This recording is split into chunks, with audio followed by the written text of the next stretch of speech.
Hi guys, I'm going to show you how I make an Avenger symbol. Now my first step is taking some yellow clay and I run it through my clay machine here.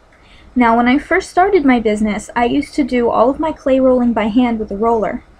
But I find that the machine is able to get the clay out with so much less air bubbles than when I used to do it, mostly because hand pressure doesn't flatten it enough, where the metal on the machine is able to smooth it out so much better, and they look much nicer now than when I first started. Now I use two thicknesses on this machine, one for earrings, which I do a little thinner so that they're lighter, and one for pendants. And now I rolled out a thickness for a pendant so I can show you. Now first I use a stencil that is made out of paper, simply because the paper I'm able to cut the design into better. I do have a few that are made out of cardboard, which last longer. Paper doesn't have that long of a shelf life because the moisture from the clay can sometimes cause it to tear while I'm cutting. But the Avenger symbol is made out of paper. Now I do all of my cutting with an X-Acto knife by hand, as you can see. With the X-Acto I'm able to get a lot of hard angles, much better than with a regular knife, or even with the stamper. Though I do use a punch for circles, simply because it's hard to get a perfect circle on a wet surface because the clay moves. It does not stay still because it is wet. But with the knife I'm able to get a lot better detail.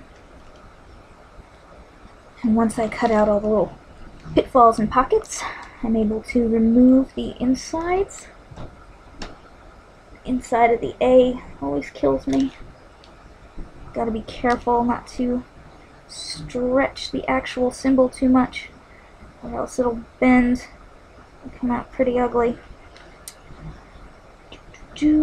Now when I first started making jewelry out of clay, I tried several different knives before I found an X-Acto knife which works like a dream.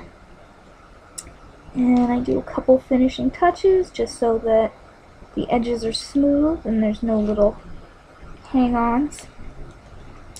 And then peel it off the contact paper and you get an Avenger symbol. Now before I bake it, I always use a little hole punch so that once I'm done baking it, I can hang it for dipping and then attach the finding circle to it for when I attach it to a chain later on. I use a coffee stirrer and cut them up, and that's how I punch my little holes, just because it's a perfect circle and it's a lot better than when I used to try to cut a tiny circle in my with an X-Acto knife in the beginning.